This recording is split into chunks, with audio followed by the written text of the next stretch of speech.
बिस्मिल्लाहिर्रहमानिर्रहीम। अस्सलाम वालेकुम पाकिस्तान। नाजरीन, आप देख रहे हैं आवाज़ बहावलपुर न्यूज़ चैनल और मैं हूं आपका मेज़बान अहमद महमूद। नाजरीन, जैसा कि आप सब जानते हैं कि हम आप लोगों के लिए आज की शख्सियत प्रोग्राम लेकर आया करते हैं। आज मैं बार एसोसिएशन मिंचनाबाद में मौजूद हूँ। आज मैं आपको जिस शख्सियत का तारुफ़ करवाने जा रहा हूँ आप कानूनदान हैं। मेरे साथ मौजूद हैं मोहम्मद खालिद शाहिद भुट्टर साहब, एडवोकेट हाई कोर्ट, उम्मीदवार सदर बार एसोसिएशन मिंचनाबाद। आज हम ख़ास तौर पे जो बात करेंगे, जब आप सदर बन जाएंगे तो इस बार को लेकर वुकला साहबान के लिए क्या इस्लाहत लाएंगे, इस बार के लिए क्या डेवलपमेंट करवाएंगे, और जब आप नाइब सदर इस बार के थे उस वक्त आपने अपने टेनोर में आपकी रजीम ने क्या डेवलपमेंट करवाई थी।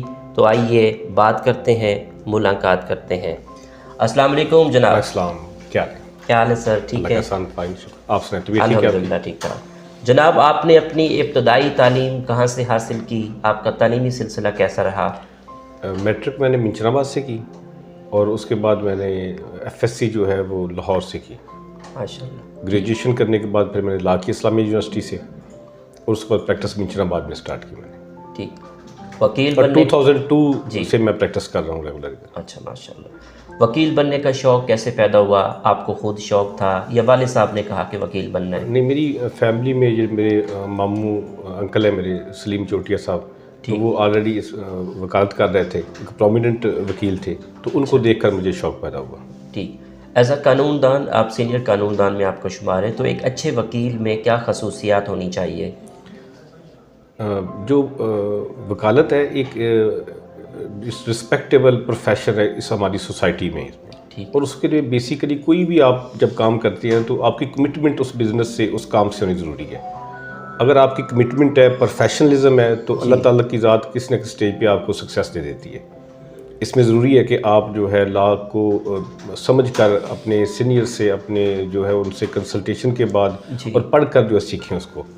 तो एक स्टेज आती है कि वो क्लाइंट आप पे ट्रस्ट करना शुरू कर देता है और आपकी जो है वो जो कोर्ट में अपीयरेंस है वो बढ़ जाती है। ठीक। एक वकील मुआशरे की इस्लाह के लिए क्या किरदार अदा कर सकता है? वो कहते हैं ना कि हमारा अपने काम से हम काम रखें, अपने प्रोफेशनली हम अपने मामलात में ईमानदारी से लेके चलें, अपने क्लाइंट के साथ जो कमिटमेंट है हमारी उसको ऑन करें। ठीक। जो केस हम लें और उस केस को जो उसके लीगल एस्पेक्ट्स हैं वो कोर्ट को प्रॉपर असिस्ट कर दें, और जो अपने क्लाइंट को है वो एज़ अर्ली एज़ पॉसिबल हम इंसाफ दिलाने की कोशिश करें। तो अगर हम उस पर कामयाब हो जाते हैं तो इससे ज़्यादा मैं कहता हूँ सोसाइटी के लिए, बतौर अपने इंसान खुद के लिए और उसके क्लाइंट के लिए, इससे अच्छी जो है वो और कोई बात नहीं हो सकती। ठीक। क्योंकि हम अगर कहना कि हम एक हमारी लायर कम्युनिटी है, हम ये कह रहे ठेकेदारी ले लें कि जी हमने फ़लाँ डिपार्टमेंट को भी ठीक करना है, फ़लाँ को भी ठीक करना है, फ़लाँ को भी ठीक करना है, तो हम अपने काम को बेसिकली फिर भूल जाएंगे। ठीक। अगर हम लोगों को जल्द और बर वक्त इंसाफ दे सकें, उस इंसाफ में हम कोर्ट्स के साथ कोर्ट्स को असिस्ट कर सकें, तो मेरा ख्याल है कि इससे ज़्यादा जो है हम और अच्छा काम नहीं कर सकते। ठीक। पाकिस्तान में इंसाफ की फरहमी को बेहतर करने के लिए एज अ कानूनदान आपकी क्या तजवीज़ है? इसमें जो बेसिकली जो सोसाइटी जब ग्रो करती है तो उसके साथ साथ जो लेजिस्लेशन है उसका जो प्रॉपर उसका लेजिस्लेशन का होना और फिर उसकी इम्प्लीमेंटेशन होना ये ज़रूरी होता है। अगर हम ये कहें कि हम इंडिपेंडेंस के बाद हम ज़्यादा सोसाइटी को ग्रो नहीं कर सके, सोसाइटी हम इस्टेब्लिश एक अच्छा ज़िम्मेदार माशरा नहीं बना सके, तो उसमें आपको सिर्फ एक चीज़ नज़र आएगी कि जो लॉ मेकर्स हैं वो उस लेवल के अच्छे लॉज को अमेंड नहीं कर पाते, और फिर अगर जो कुछ करते हैं तो उसकी इम्प्लीमेंटेशन नहीं हो पाती। ठीक। हम अगर इस एस्पेक्ट पे देखें कि हमारी सोसाइटी का इशू क्या सबसे बड़ा, हमारी सोसाइटी का सबसे बड़ा इशू है फॉल्स लिटिगेशन। कि अगर एक बंदा गलत लिटिगेशन लेके कोर्ट में आता है तो वो 10-15 साल बाद दूसरी पार्टी जिसके खिलाफ गलत लिटिगेशन हुई थी उसकी जान छूटती है तो उसको कोर्ट कंपनसेट नहीं करती। ठीक। अगर एक बंदा गलत FIR दर्ज करवा देता है तो मुलज़म बेगुनाह हो जाता है इन्वेस्टिगेशन में, या कोर्ट उसको इक्विट कर देती है। तो आफ्टर इक्विटल या आफ्टर जो इनोसेंट जो कोर्ट आईओ डिक्लेयर करता है कि ये इन्वॉल्व नहीं है, तो उसके पास क्या रेमेडी है, उसको क्या कंपनसेट करती है वो इंस्टीट्यूशन, वो बेचारे को कोई कंपनसेशन नहीं होती। तो फॉल्स लिटिगेशन बढ़ती जा रही है। जब तक हम इस सिस्टम में फॉल्स लिटिगेंट को स्टॉप नहीं करेंगे, उनके लिए बैरियर खड़े नहीं करेंगे, तो ये सिस्टम इस तरह चलता रहेगा, इस पर रिफॉर्म्स नहीं आ सकती। ठीक। मिंचनाबाद बार एसोसिएशन में बार और बेंच के ताल्लुकात को आप किस तरह देख रहे हैं? मिंचनाबाद की जो बार है वो उसकी हमेशा मोस्टली हम कह लें कि 90% जो रिलेशनशिप है हमेशा कार्डली होती है, फ्रेंडली होती है। वकला जो है कोर्ट को प्रॉपर असिस्ट करते हैं और असिस्टेंस जो है उनकी जो विद आर्गूमेंट जो होती है वो उसके मुताबिक वो चलती है, जो बाय बुक कह लें हम इसमें। तो कोर्ट भी उसको रिस्पेक्ट देती है। ये चूँकि रेसिप्रोकल मामलात होते हैं कि अगर आप कोर्ट को रिस्पेक्ट दे रहे हैं तो कोर्ट आपको रिस्पेक्ट देगी। तो यहाँ पे दरमियान में गैप आती हैं क्योंकि उससे जुडिशल ऑफिसर की तरफ से ऐसे जज साहब आ जाते हैं जो कि उस बार के साथ एडजस्ट नहीं कर पाते उनके अपने किसी भी रीज़न से। तो फिर वो जो टेन्योर होता है वो प्रॉब्लम होती है दोनों तरफ से। जुडिशरी को भी मसाइल फेस करने पड़ते हैं और फिर बार को भी मसाइल फेस करने पड़ते हैं, लेकिन ऐसा बहुत कम होता है। ठीक, आप नायब सदर रह चुके हैं इस बार के, उस वक्त आपकी रजीम ने इस बार को लेकर क्या डेवलपमेंट करवाई? उस वक्त ये था कि जब मैं वाइस प्रेसिडेंट था और जिस ग्रुप से या जिस हमारा जो ग्रुप है, तो बार में बेसिकली जब वाइस प्रेसिडेंट था उस वक्त हमारी जो बार रूम में कुछ डेवलपमेंट हुई थी, कोई मेजर काम नहीं हुआ था कि हम उसको इस लेवल पे कह सकें कि ये बहुत प्रोमिनेंट कोई काम था। लेकिन बाद में जो हमारे ग्रुप से दोस्त आए हैं, जनरल सेक्रेटरी सबान या प्रेसिडेंट सबान, तो वो उन्होंने बहुत ज़्यादा डेवलपमेंट किया। अगर हम ये करें जिन चैम्बर्स में हम बैठे हुए हैं, ये भी हमारे ग्रुप के प्रेसिडेंट थे खालिद महमूद भट्टू साहब और जनरल सेक्रेटरी थे चौधरी मुख्तार अमीन साहब। उनके टर्म्यून में ये सब ये तकरीबन 42 के करीब वकला को अकोमोडेट किया गया चैम्बर्स में ले।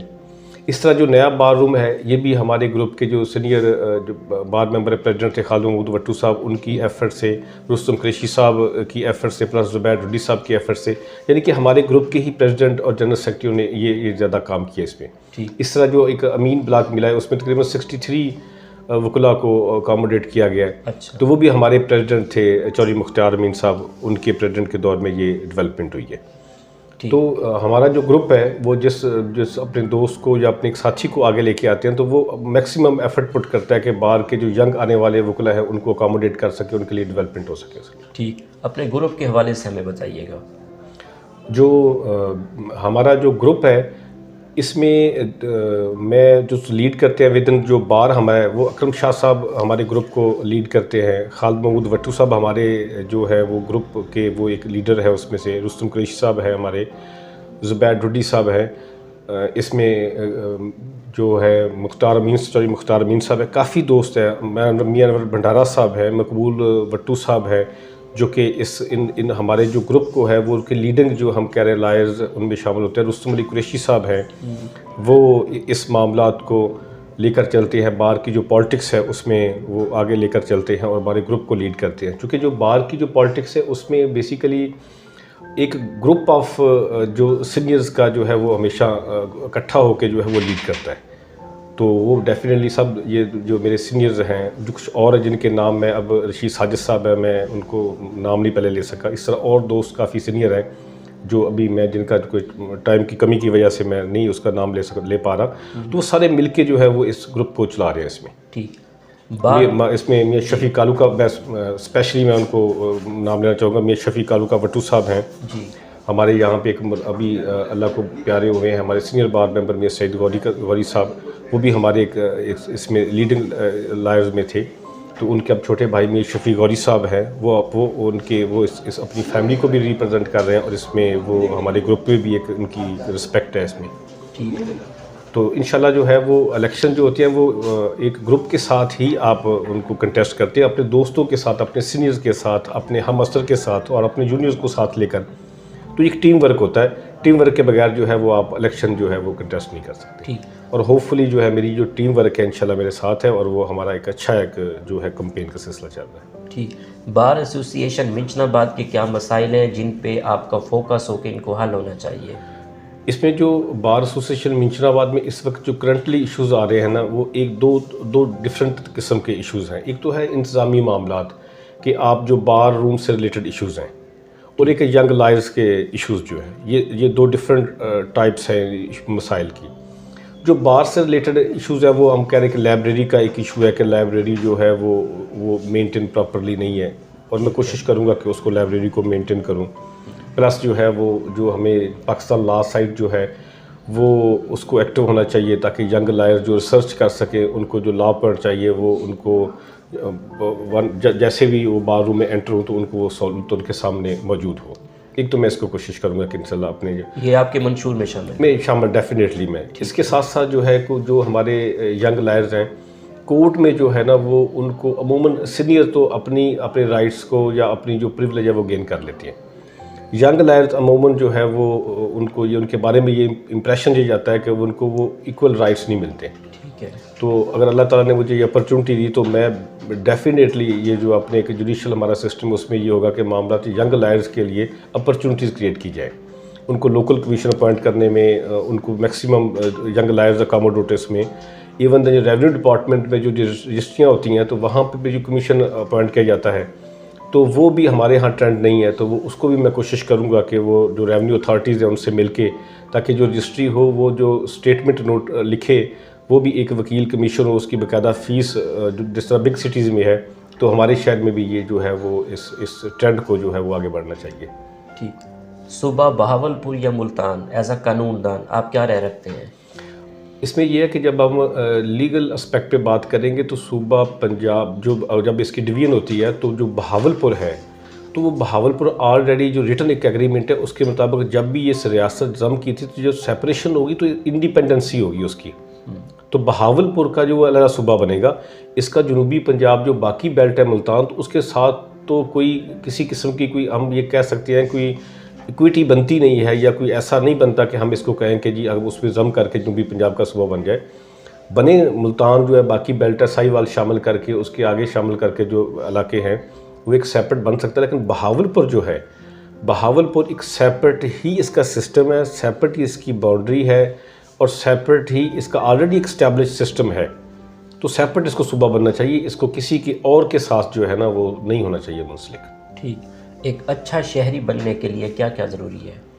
सिंपली ये है कि आप अपने काम से काम रखें, जो जिस डोमेन में आप रह रहे हैं, जो सोसाइटी ने जो कुदरत ने आपके ज़ुम्मे काम लगाया है आप उसको ईमानदारी से करें, सोसाइटी खुद ब खुद अच्छी हो जाएगी। ठीक। जब हम कहते हैं ना कि मैंने अपना काम करना नहीं और दूसरे काम में टांग अड़ानी है और दूसरे काम को डिस्टर्ब करना है, तो बेसिकली दूसरा तो बाद में डिस्टर्ब होगा ना। सबसे पहले तो मैं अपने आप को डिस्टर्ब करके दूसरे को डिस्टर्ब करूँगा। तो जब तक हमारा ये ट्रेंड ख़त्म नहीं होगा, हम अपने काम से काम नहीं रखेंगे सोसाइटी में। और इसी तरह ही नेशनल लेवल पे देख लें, जब अदारा या कोई भी अदारा अपने डोमेन में नहीं रहता, दूसरे के डोमेन में घुसने की कोशिश करता है, कोई मुल्क के मिसाइल बढ़ते हैं। हर अदारे को भी अपने डोमेन में रहना चाहिए और बतौर इंसान सोसाइटी में रहते हुए, माशरे में रहते हुए उसको अपनी डोमेन में रहना चाहिए। ठीक। आपकी नज़र में कामयाबी क्या है?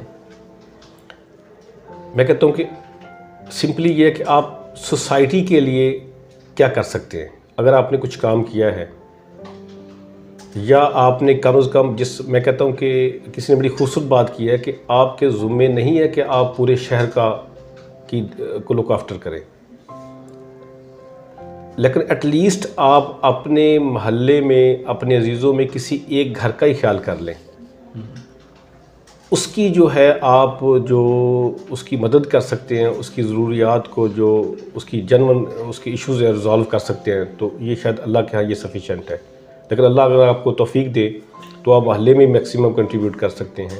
आप शहर के लिए, शहरियों के लिए जो अच्छे आप रफ़ाई काम है वो आपको करने चाहिए। हमारे यहाँ पे एक तैर फ़रूक मिकन साहब एडवोकेट है, उनकी एक टीम है, वो जाती है हॉस्पिटल्स में, जाकर वहाँ पे वो खाना तकसीम करते हैं महीने बाद, 15 दिनों बाद।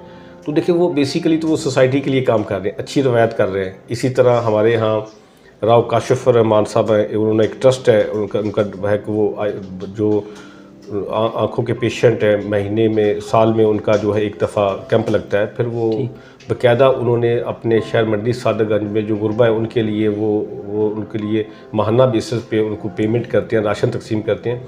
तो ये बेसिकली वेलफेयर के काम है। मैं चूँकि कुछ चीज़ें बंदे को खुद नहीं करनी चाहिए अच्छे काम, तो मैं भी कोशिश करता हूँ कि अपने तौर पर मैं जितना भी कर सकूँ, अल्लाह ने मुझे जितनी इस्तात दी है, डेफिनेटली मैं भी अपनी कोशिश करता हूँ।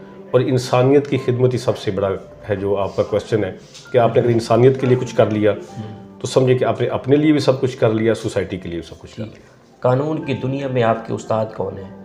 इसमें ये था कि जब मैंने काम स्टार्ट किया तो जो जिस चैम्बर पे मैंने अपने अंकल जो हाजी सलीम चोटिया साहब उनके पास मैंने स्टार्ट किया, तो सबसे पहले तो मेरे वो उस्ताद हैं इस फील्ड में, उनकी मोहब्बत शफ़क़त की मैं उनके चैम्बर पे बैठ के काम स्टार्ट किया। तो सेकेंडली चूँकि हमारे यहाँ पे जब मैंने प्रैक्टिस स्टार्ट की तो सेशन कोर्ट नहीं थी, तो हमें सेशन कोर्ट के बाकी जो केसेस के लिए बहावल नगर जाना पड़ता था। तो वहाँ पे मेरी खुशकिस्मती ये थी कि वहाँ पे शेख करीमुद्दीन साहब हमारे सिविल में एक अच्छा बहावल में हुए एक उस्ताद है, तो वो मेहरबानी मुझसे पे करते हैं कि जब भी मुझे कोई प्रॉब्लम, अब भी कोई प्रॉब्लम होता है तो मैं उनसे कंसल्ट कर लेता हूँ। तो क्रिमिनल केसेस में मियाँ अफजल वट्टू साहब मैं जब भी उनसे रहनुमाई मैंने कोई उनसे ली है अपनी, तो उन्होंने मुझे रहनुमाई दी है, उनकी मोहब्बत है। कारी तैयब साहब भी अच्छे एक है, वो भी किसी को भी, मैं उनके पास बाकायदा तो नहीं बैठा, लेकिन जब भी कोई किसी भी लॉ पॉइंट को डिस्कस करना होता तो वो मेहरबानी करते हैं। शेख शरीफ जवर साहब है। तो ये चार मैं कहता हूँ कि बेसिकली मेरे सीनियर जो जिनमें मैं उस्ताद जिनको कहता हूँ कि मैंने सबसे काम सीखा है मैंने। तो इधर भी मैंने जो हमारे जो सीनियर बार मेंबर हैं रुस्तम कुरैशी साहब, अकरम शाह साहब, तरीसर साहब, मैंने ड्राफ्टिंग इनसे सीखी है, इनसे ड्राफ्टिंग लेके इनके सूट लेके कि आपने सिविल केसेस में कैसे ड्राफ्ट करना है मामला। तो बेसिकली हमारा काम ऐसा है कि आप इसको, मैं तो कहता हूँ कि जहाँ से आपको जो चीज़ मिल जाती है वो आपका उस्ताद है, जो आपको जो चीज़ भी सिखा देता है वो आपका उस्ताद है। अगर आप अपने उस्तादों को उनको उस्ताद तस्लीम कर लें, उनकी रिस्पेक्ट करें, तो मेरा ख्याल है कि वो इंसान ख़ुद भी उसका सीखने का प्रोसेस ज़्यादा अच्छा होता है और इस सिस्टम को भी एक अच्छी तरफ हम लेके जा सकते हैं। ठीक, आपको टूरिज़म का कितना शौक़ है? पाकिस्तान के कौन कौन से शहर अच्छे लगते हैं? आपका पसंदीदा शहर कौन सा है? हाँ, टूरिज़म की जब बात करें तो दिल करता है कि बंदा अभी निकल जाए किसी मकाम को सैर व सयाहत के लिए। वो हमारी एक अच्छी कंपनी है, इसमें यहाँ पे फ्रेंडशिप सर्कल है, तो हम अक्सर निकलते रहते, साल में 2-3 दफ़ा हम जो है वो आउटिंग के लिए निकलते रहते हैं। तो इसमें काफ़ी प्लेसेस हैं, हम नारान साइड पे जाते हैं, जब आप गिलगित साइड पे चले जाते हैं, स्कर्दू हम कभी चले जाते हैं। तो इसमें जो भी शुमाली इलाका जात में अच्छे पॉइंट्स हैं, तो वो इवन दैन कराची भी हम इसीलिए कि वहाँ पे समुंदर को जो उसके लिए एक अच्छा पॉइंट है पाकिस्तान का। तो जहाँ पे भी हमें अट्रैक्शन नज़र आती है या किसी भी हवाले से पता चलता है कि अच्छा पॉइंट है, तो डेफिनेटली कोशिश करते हैं कि हम अपने मुल्क की जो अल्लाह ताला ने खूबसूरत इतना मुल्क बनाया है, उसकी खूबसूरती दी है, हम उसको तो ज़रूर देखें। और ये देखना भी चाहिए सबको, अपनी जहाँ पे भी आप जा सकते हैं टाइम निकाल के, सब दोस्तों को, बल्कि एज ए होल सोसाइटी में भी ये ट्रेंड होना चाहिए कि आप अपने वक्त को निकाल के, कुछ इतना बंदा सारा साल काम करता है तो कुछ टाइम निकाल के बंदा अपनी ज़ात के लिए, अपनी फैमिली के लिए भी बंदे को निकालना चाहिए। ठीक, आपको खानों में क्या क्या पसंद है? आपकी पसंदीदा डिश कौन सी है? इसमें मैं कहता हूँ कि मोस्टली वकला को मटन ही पसंद होता है और मुझे भी मटन ज़्यादा पसंद है। और ठीक, जनाब, अगर इस इलेक्शन के हवाले से बात करें, आपके ग्रुप के अलावा दीगर दोस्त वकला साहबान आपको इस इलेक्शन में सपोर्ट कर रहे हैं? हाँ, मेरी खुशकिस्मती है कि इस इलेक्शन में मेरे ग्रुप के साथ साथ जो दूसरे ग्रुप के मेरे दोस्त हैं जी, जिसमें से मोहम्मद अहमद बलोच साहब हैं, उनका जस्टिस लॉयर्स ग्रुप है, उसमें तकरीबन 14 के करीब उनके मेंबर्स हैं। वो सब दोस्त मुझे सपोर्ट कर रहे हैं और ओपनली सपोर्ट कर रहे हैं। उनकी मेहरबानी है, शफ़क़त है उनकी। बल्कि सबसे पहले जो मुझे अनाउंसमेंट करने वालों में जो शामिल है वो जस्टिस लॉयर्स ग्रुप ही उसमें शामिल है, और उनके साथ साथ सलीम अख्तर चोटिया साहब, नूर मोहम्मद कलस साहब, उनका जो चैम्बर है वो मेरे साथ शफ़क़त कर रहे हैं। और उसके साथ साथ जो है यूनुस चोटिया साहब हैं, और जो हमारे मौजूदा नायब सदर राय गुलाम मुश्तबा खरल साहब, वो भी मेरी ओपनली सपोर्ट कर रहे हैं। तो मुझे उम्मीद है इंशाल्लाह जो है और भी काफ़ी जो दोस्त हैं वो भी मुझे सपोर्ट कर रहे हैं, जिनके नाम लेना अब मुनासिब नहीं है। ठीक। आखिर में सुनने वालों को, देखने वालों को, वकला बरादरी को एज आ सदर उम्मीदवार बार एसोसिएशन मिंचनाबाद आपका क्या पैगाम है, क्या मैसेज देना चाहेंगे? मेरी अपने मिंचनाबाद के जितने भी दोस्त हैं, मेरी सबसे रिक्वेस्ट है कि इंशाल्लाह अगर अल्लाह ताला ने मुझे अपॉर्चुनिटी दी, मुझे मौका दिया, तो नेक्स्ट ईयर जो है मैं कोशिश करूँगा कि मैं अपने जो वकला भाई हैं उनके लिए बेहतर डिलीवर कर सकूँ। ठीक, और उनके लिए मैं मैक्सिमम जो है एक ऐसा इन्वायरमेंट क्रिएट हो कि ये महसूस हो कि ये बार जो है एक अच्छा परफॉर्म कर रही है। ठीक, बहुत शुक्रिया sir, nice talking to you. अल्लाह पाक आपको कामयाब करे। थैंक यू, आमीन, थैंक यू सर। जी, तो नाजरीन, आपने आज की शख्सियत प्रोग्राम सुना। एक नए प्रोग्राम में मुलाकात होगी, तब तक अल्लाह हाफिज़, अल्लाह निगहबान, पाकिस्तान जिंदाबाद।